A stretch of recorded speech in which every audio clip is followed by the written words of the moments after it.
Rawlins is 680 miles from Omaha and is home to a crew change and engine refueling point, with all trains stopping for this exchange, a ritual of life dating back to the demise of steam and the rise of diesel in the 1960s, when the fuel racks were installed right on the main line.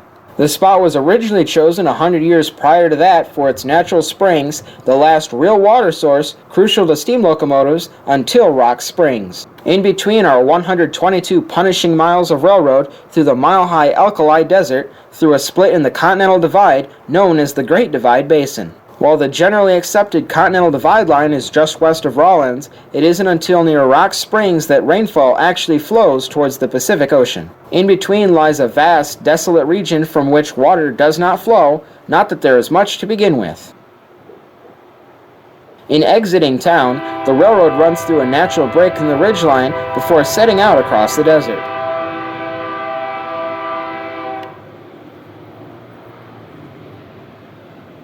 After waiting for their light out of Rawlins, this lengthy manifest takes some time to get moving thanks to the uphill gradient.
The tracks at this particular location are one of the numerous realignments made over the years, offering a shorter line out of town than the original hand-laid version. From another angle, we watch as another manifest lugs itself out of town.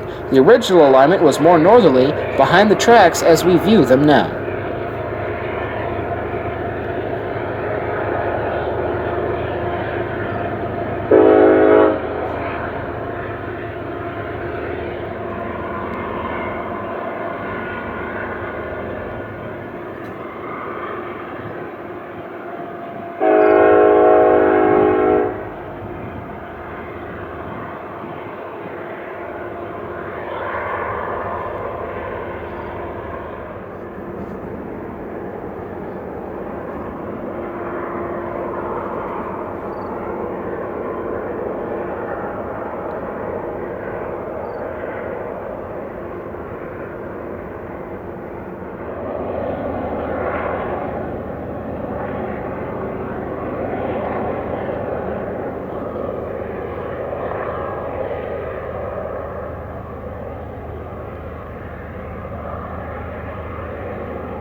Wamsutter is the only incorporated town in the Great Divide Basin, home to 500 people, a siding off each main, one small customer, and the old steam arrow water tank. Otherwise, trains thunder without much fanfare through this part of the West.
We are now on the western fringe of the desert, just east of Rock Springs, where a welded rail set-out crew is busy laying new railing curves on the number 2 main as an empty crude oil train rolls through.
Green River marks the end of the Rawlins Sub and is another rare point on this segment of the railroad with significant water resources, making it a regional hub and crew change point. As seen from the old steam era pedestrian overpass above the yard is a rather busy one, and the western scenery some of the best on the main line.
As the trains depart from Green River, they begin to ascend again in order to reach their final plateau before the ultimate collision with the Wasatch Range, after which they'll begin their descent into the Great Salt Lake Basin on the far end of the Evanston Subdivision. The Evanston Subdivision thus covers the remaining 173 miles of the original Union Pacific portion of the first Transcontinental Railroad to the meeting point with the Central, later Southern Pacific Railroad in Ogden. Between Granger and Green River, 4 trona mines extract minerals from the otherwise barren desert, producing many of the unit-covered hopper trains we've seen in this series.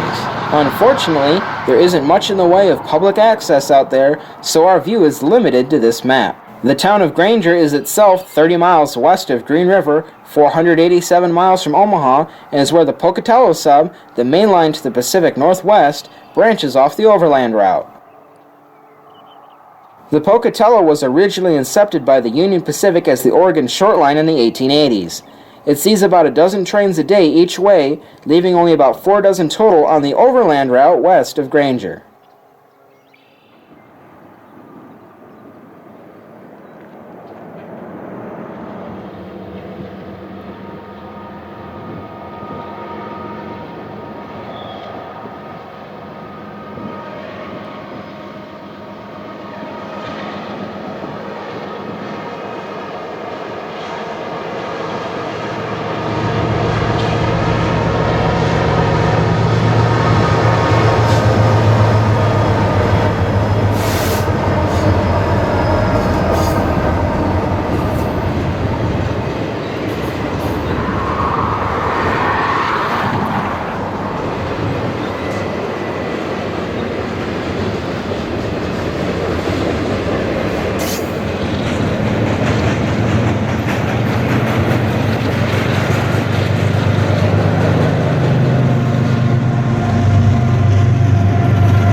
While much of the Evanston Sub is littered with scenes like this and includes 2 inaccessible side-by-side tunnels in Aspen, the highlight of the subdivision lies farther to the west on the famed Wasatch Grade.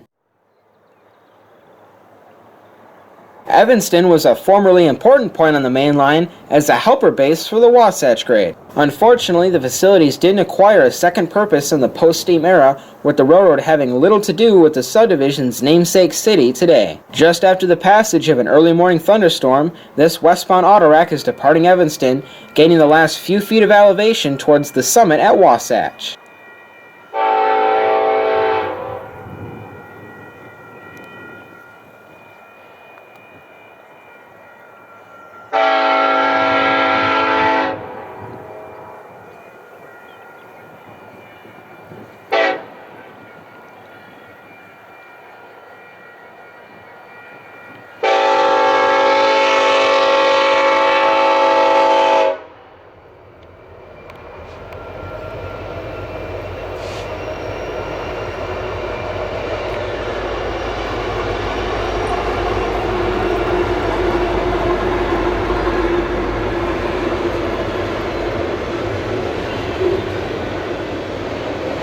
We'll be chasing this train down the Wasatch, interspersing it with additional scenes as we take in the fascinating scenery and engineering on this challenging series of canyons to the Great Salt Lake.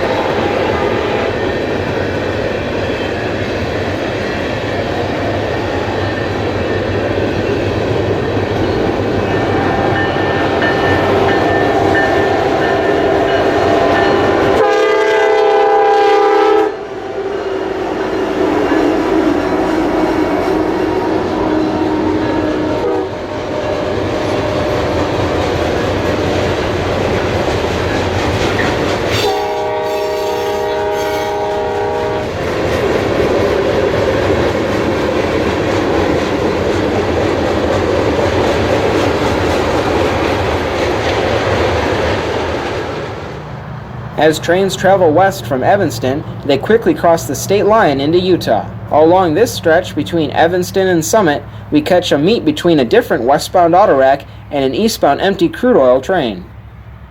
Note the old flat car in use as a bridge on the maintenance road, still adorned in the Route of the Streamliners insignia that dates back to the post-war era.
The hamlet of Wasatch once marked the 6,800-foot summit of the hill, but today all that's there is the railroad with its lonely center passing siding, rarely used as they aren't signaled and require hand-throwing procedures. In fact, the line between Ogden and Evanston is designed to be run entirely directionally due to the two mains taking separate courses for the hill to lessen the eastbound climb.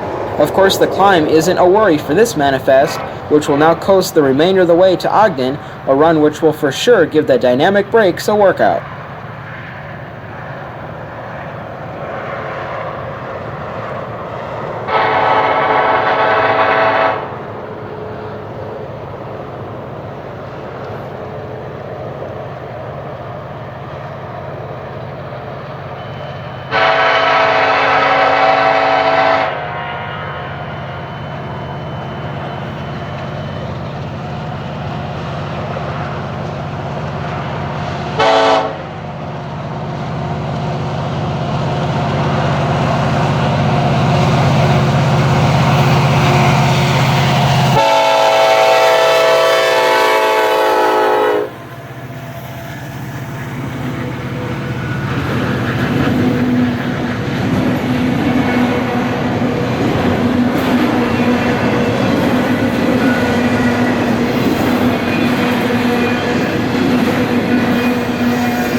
Looking west, it's easy to see the main line go their separate ways down the hill. While the track at left may appear as though it were the original main line due to the gradient, it is in fact the dedicated eastbound track. The grade continues all the way to this point as a means of extending its overall length, allowing the gradient to be reduced by a significant margin on the upper reaches of the hill. This upbound track was constructed in the 1920s, one of the final stretches of single track to be eliminated on the main line. Like the Harriman line over Sherman Hill, the second track had the benefit of more machinery and more money, two things the original builders didn't have, as they raced the Central Pacific to build as far as possible before they met up with each other. Therefore, the grade that carries today's eastbound traffic contains more tunnels in a straighter run, and in fact crosses under the original alignment, resulting in the left-hand running on the downhill portion of the line. Now charging for the summit, this well-powered eastbound intermodal train passes signal crews working at the summit.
We're now near Emory, well inside of Echo Canyon, which both the railroad and Interstate 80 use to descend the mountains.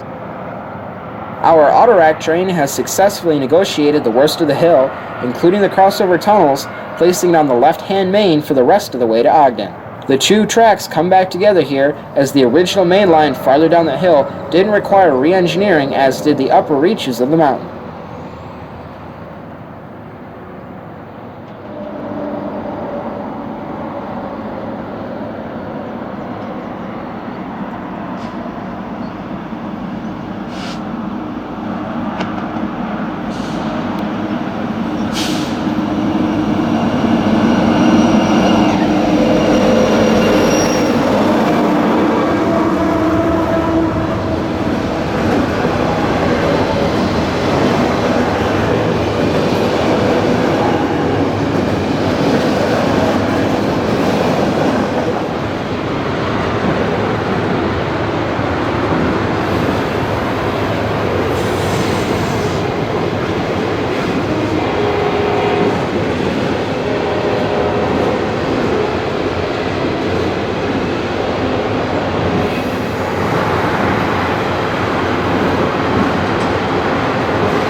Echo marks the point where Echo Canyon joins up with the Weber Canyon and the Weber River, the railroad's path to Ogden. The tracks make a big swing to the right around this impressive rock formation, passing a hamlet forgotten by the rise of the interstate, but still dominated by the railroad.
The valley floor is today populated by many small ranches, along with the hum of the interstate and the periodic rumble of trains working the hill.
After the sun dipped below the mountains, this eastbound worked the gradient with nearly 2 miles of intermodal containers behind the lead power.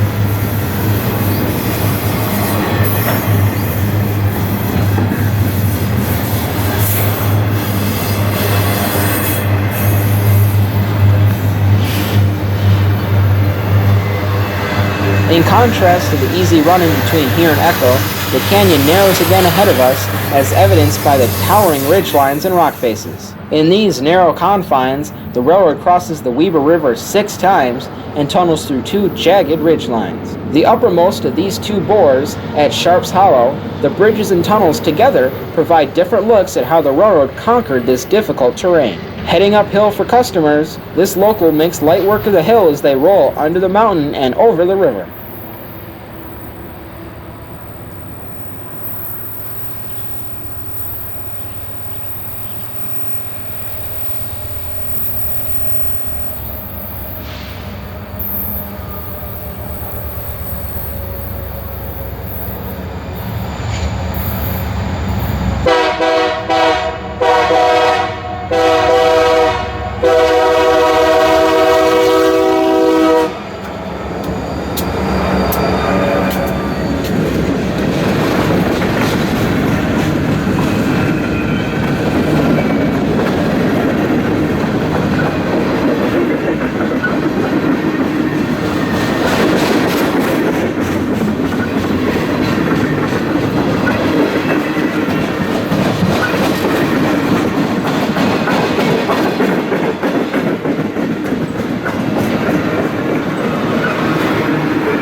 Remember the signal workers from the summit of the hill? They're working on re-signaling the Wasatch grade, which will provide the ability to run bidirectionally between Ogden and Aspen for the first time, along with the general upgrade to the otherwise ancient signal system. In their wake, the old signals have been turned to the side and not yet salvaged, as the new system is cut over in stages.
Downstream from the town of Morgan, there is yet another narrowing of the valley and another series of river crossings, including the once challenging crossing of the rapids at Devil's Gate before trains roll into Ogden.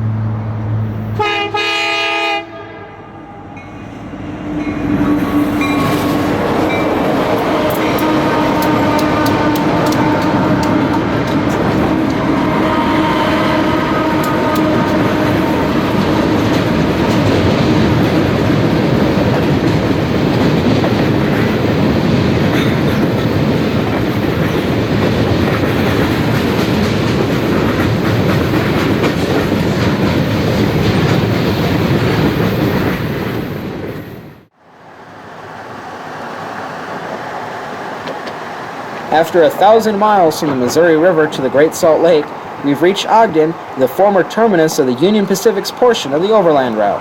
Of course, the Golden Spike was driven west of here in the hills north of the Great Salt Lake at Promontory Summit, but since this was not a very convenient spot for the meeting point of the two railroads, they agreed to move the transfer point to Ogden, where both had yard facilities and transferred most of their traffic between each other. Then in the early 20th century, under the leadership of E.H. Harriman, the Southern Pacific, heir to the Central Pacific, decided a better route was needed, and so built a trestle and fill straight across the lake, bypassing the original meeting point and cutting miles of curves and gradient. Thus this spot, 990 miles from Omaha, became the west end of where the original Union Pacific alignment was in use as the actual main line. Therefore, here at Cecil Junction, the tracks, instead of continuing north, veer west to head for the lake, a route this autorack is now taking.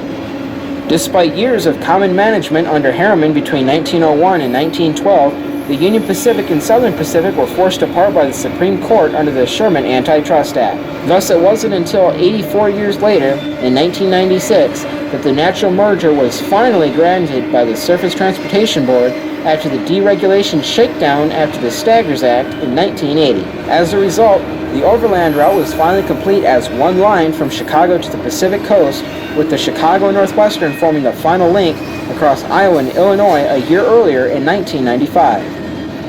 And so the original Superhighway of America has come to continue the 150-year-long tradition of transportation service over this revered main line.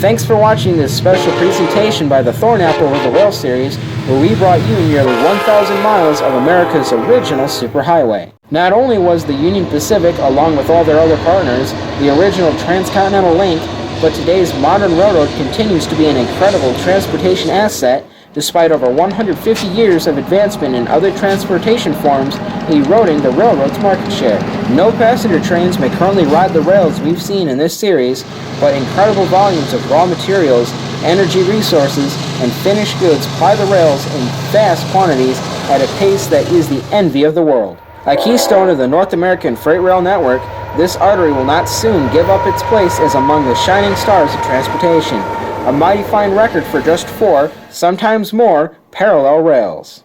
Thanks for watching, and please subscribe. Copyright 2017 by Alex Christmas as the Thornapple River Rail Series, all rights reserved.